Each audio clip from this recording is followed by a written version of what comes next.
बिस्मिल्लाहिर्रहमानिर्रहीम अस्सलामुअलैकुम वरहमतुल्लाहि वबरकातुहू। उम्मीद है दोस्तों सब खैर आफियत से होंगे। आज के अपने इस वीडियो के अंदर हम CS 502 design and analysis of algorithm की असाइनमेंट नंबर 1 फाल 2025 को कम्प्लीट सॉल्व करेंगे। इसकी जो ड्यू डेट है वो 7 नवंबर 2025 है और उसके जो टोटल मार्क्स हैं वो 20 हैं। आपने इस असाइनमेंट को जो है वो MS वर्ड की फाइल के अंदर जो है वो रेडी करना है, ठीक है। और अगर आपने कोई डायग्राम बनाई हुई है तो उस डायग्राम का आप स्क्रीनशॉट लेकर या उसकी इमेज जो है वो MS वर्ड में पेस्ट करोगे, ठीक है। तो अच्छा जी, तो यहाँ पर दोस्तों सबसे पहले मैं ये बात आपको क्लियर कर दूँ कि अगर आपने हमसे कोई भी पेड सर्विस हासिल करनी हो like LMS handling, quiz, GDBs, lecture watching, online classes या प्रोजेक्ट्स CS 519 CS 619, तो नीचे वीडियो के डिस्क्रिप्शन वार्ड के अंदर मेरा नंबर और मेरे टीम मेंबर्स का नंबर दिया गया। आप हमसे पेड सर्विसेज के लिए जो है वो कॉन्टैक्ट कर सकते हैं।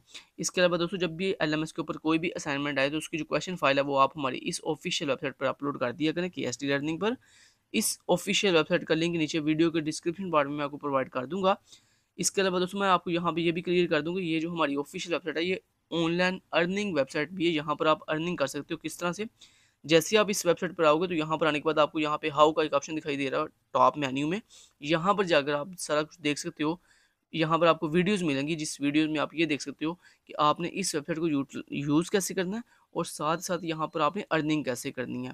इसके अलावा यहाँ पर अगर आप पेड सर्विस प्रोवाइडर हैं तो यहाँ पर आप अपना फ्रीलांसर पे जाकर अपनी जो गिग है वो क्रिएट कर सकते हो, प्रमोशन कर सकते हो। यहाँ आप मंथली जो है वो गरीबों के लिए डोनेशन कर सकते हो।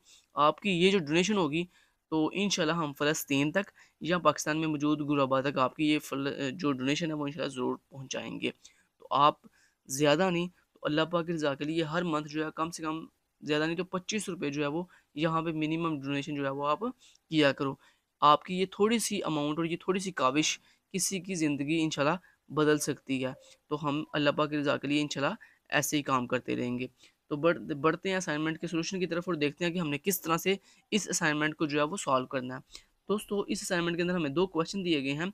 फर्स्ट जो क्वेश्चन है वो मर्ज सॉर्ट का है, जिसके अंदर हमें ये एक अरे दी गई है।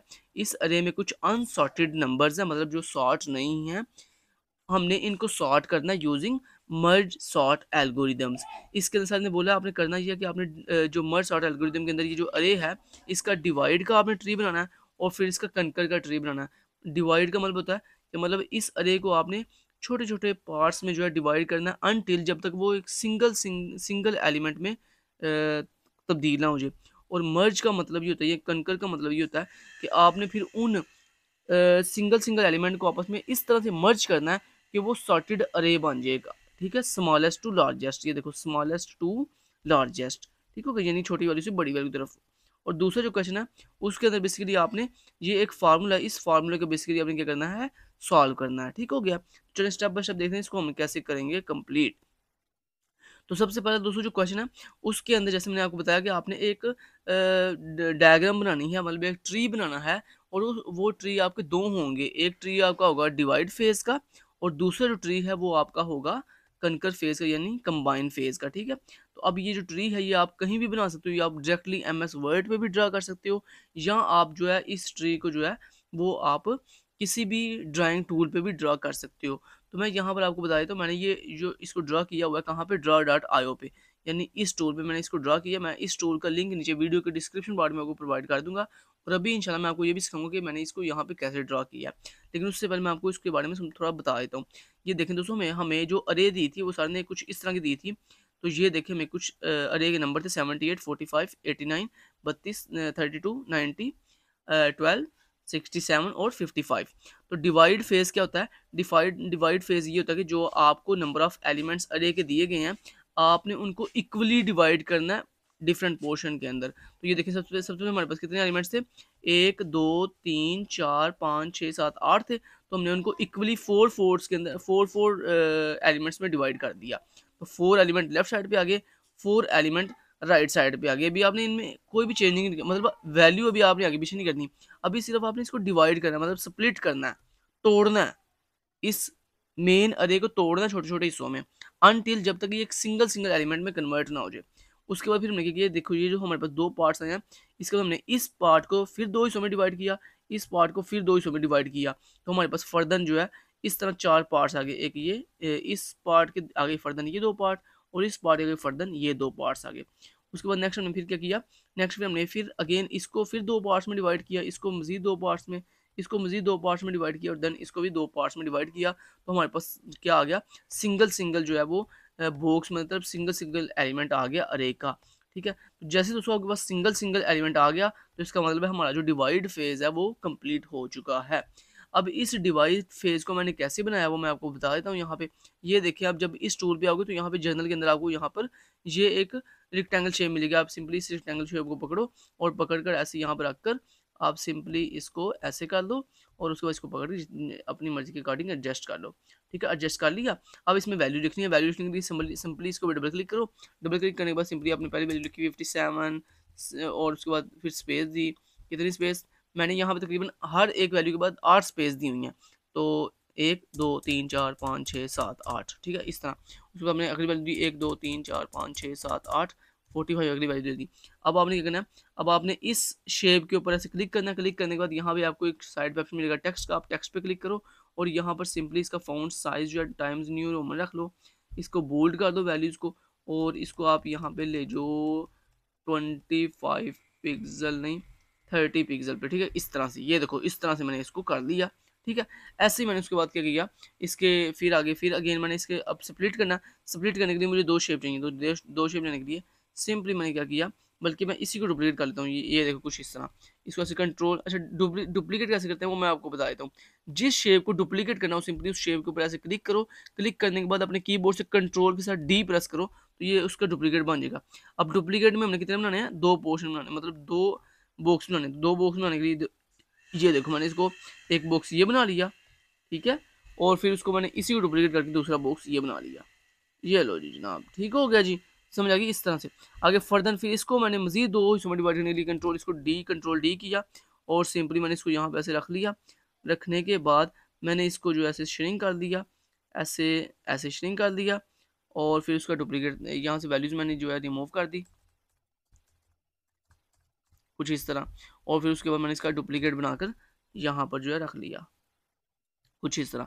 फिर इन दोनों को ऐसे मैंने सेलेक्ट किया, कंट्रोल डी से इसका डुप्लीकेट तैयार कर दिया और यहाँ पे सिंपली इसका ये वाला रख दिया इसको ऐसे। ये उम्मीद आपको बनानी आ गई। अब इसको जो बाकी क्या रह गया, ये एरोज रह गए हैं। ये एरोज का मैंने कैसे लगाए हैं, बड़ा आसान है। सिंपली ये देखो ये एरो है, इस एरो को पकड़ो ऐसे यहाँ पे रखो और इसका शेप का मुंह नीचे की तरफ, इस एरो का मुंह ऐसे नीचे की तरफ करो, यहाँ पे ऐसे रख दो इसको और यहाँ पर ऐसे इसको मिड में जाके ऐसे मिला दो। लो जी एरो बन गया। दूसरा एरो फिर इस तरह पकड़ो, पकड़ कर ऐसे लगाओ यहाँ पर और उसके बाद सिंपली यहाँ पर। अब सिंपली अपने पहले एरो पे क्लिक करो। क्लिक करने के बाद सिंपली इसके स्टाइल पे क्लिक करो। स्टाइल पे क्लिक करने के बाद इसकी जो लाइन की विड्थ है इसको आप बढ़ा लो। ऐसे दूसरे पे भी क्लिक करो, इसकी भी लाइन की विड्थ ऐसे आप बढ़ा लो। लो जी सिंपली बन गई। ये लो आपका डिवाइड फेस बन गया। अब चलते हैं नेक्स्ट ट्री की तरफ।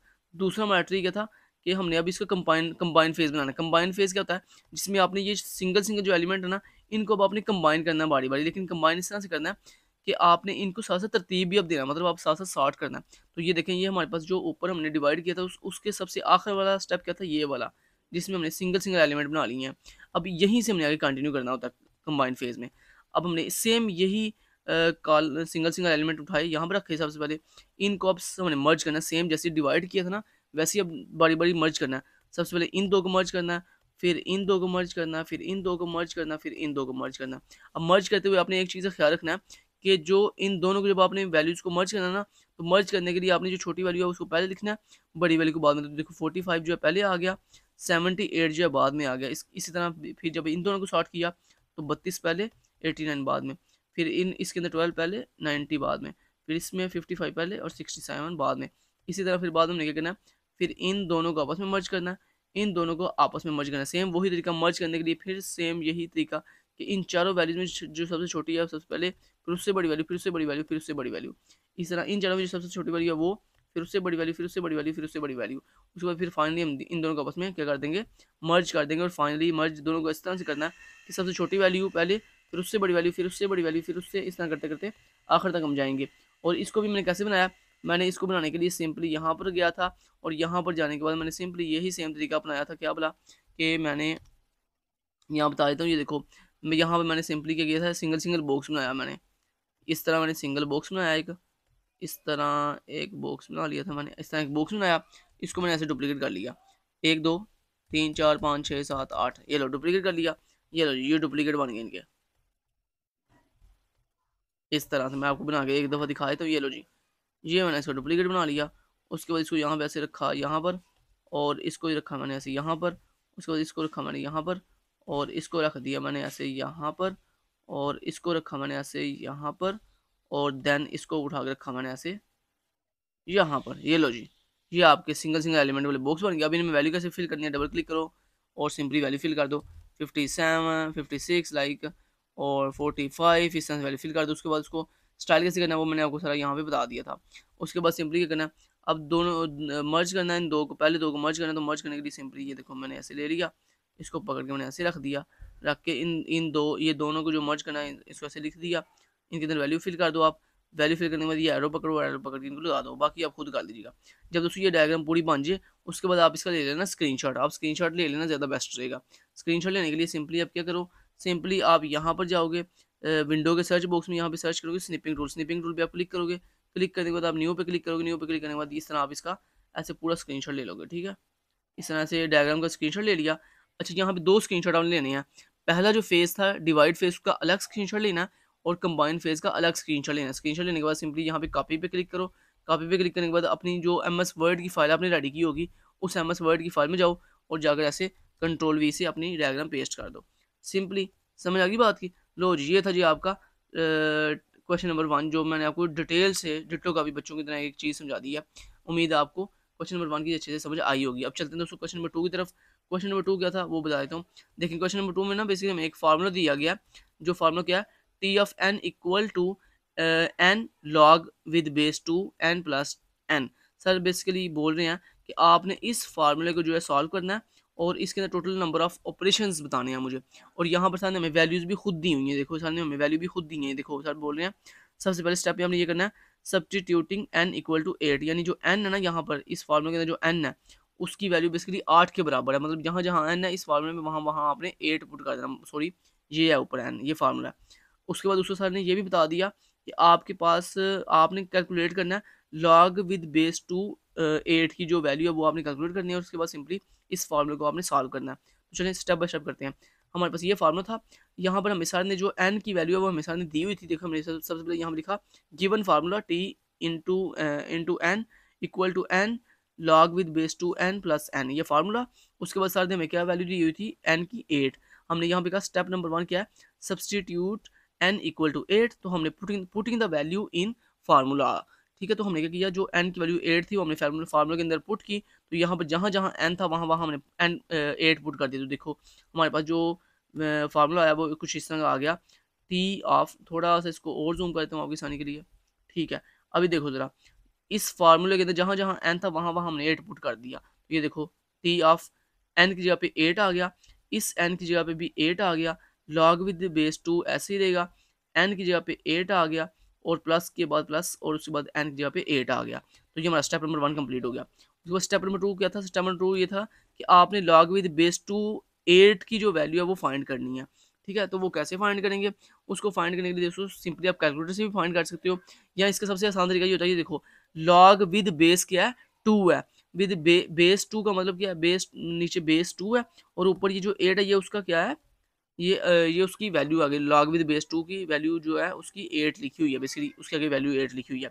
अब देखो बेसिकली जब भी दोस्तों के पास लॉग विद बेस 2 लिखा हो ना, तो बेसिकली आपने 2 के ऊपर कोई ऐसा एक्सपोनेंट फाइंड करना है जिस बेसिकली ये लॉगरिथम है, और लॉगरिथम के अंदर जो भी बेस दी जाती है ना, उस बेस के ऊपर आपने कोई ऐसा एक्सपोनेंट लिखना है जिस एक्सपोनेंट को अगर सॉल्व किया जाए ना तो आपके पास ये वाला आंसर आए 8। तो अगर दोस्तों हमें पता है अगर हम 2 की पावर 3 लेंगे ना तो हमारे पास जवाब 8 आएगा। हमारे पास क्या जवाब आएगा, 8 आएगा। इसलिए दोस्तों यहाँ पे हमने लॉगरिथम विद बेस 2 था और आगे 8 लिखा हुआ था, तो हमने 2 की पावर अगर 3 लेंगे तो हमारे पास 8 आ जाएगा। इसलिए हमारे पास यहाँ पे आंसर क्या आ गया, 3 आ गया।